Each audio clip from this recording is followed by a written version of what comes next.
कधी कधी आयुष्य खूप आयरोनिक असतं ना. बाहेरून सगळं परफेक्ट दिसतं. Good family, no financial problems, comfortable life. पण तरीही मनाच्या आत एक वेगळा शांत आवाज असतो. मी एकटी आहे. आज मी अशा स्त्रियांशी बोलणार आहे, ज्या सगळं असूनही स्वतःला अनसीन, अनहेड आणि अनव्हॅल्यूड फील करतात. घरात सगळं मिळतं, पण रिस्पेक्ट मिळत नाही. सोयी मिळतात, पण समजून घेणारा कोणी नसतो. त्यांना सतत टोचून बोललं जातं, "हे तुझं काम आहे, हे तुला जमलंच पाहिजे. तू जरा जास्त सेन्सिटिव्ह आहेस." सेन्सिटिव्ह नाही.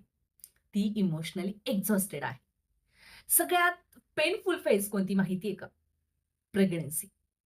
जिथे एक स्त्री फिजिकली आणि इमोशनली अशा दोन्ही बाजूनी फ्रजाईल असते. तेव्हा तिच्या इमोशन्सना ड्रामा म्हणून डिसमिस केलं जातं. बॉडी चेंज होत असते, हॉर्मोन्स बदलत असतात, पण कोणाला विचारायला वेळच नसतो. किंबहुना बोलण्याची इच्छाच नसते, की "तू ठीक आहेस का? तुला काही पाहिजे का?" तिच्या वेदना, तिची भीती, तिचा थकवा सगळं सायलेन्समध्ये गिळून टाकायला शिकवलं जातं.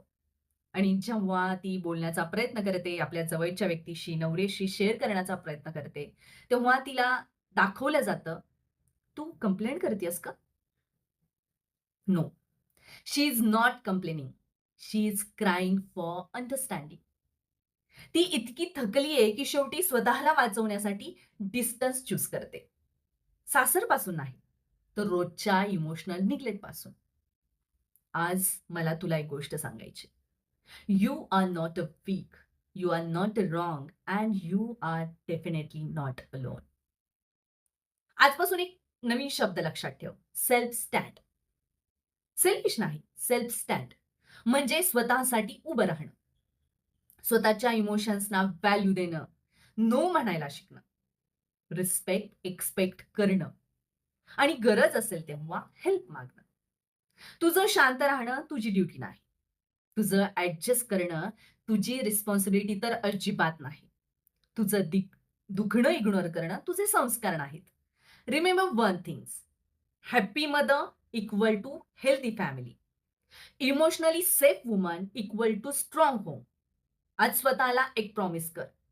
मी माझ्यासाठी उभी राहीन, सॉफ्ट राहीन, पण सायलेंट नाही. Because when a woman starts choosing herself, she doesn't break families, she saves herself. You matter. Your feelings matter, and your life definitely matters.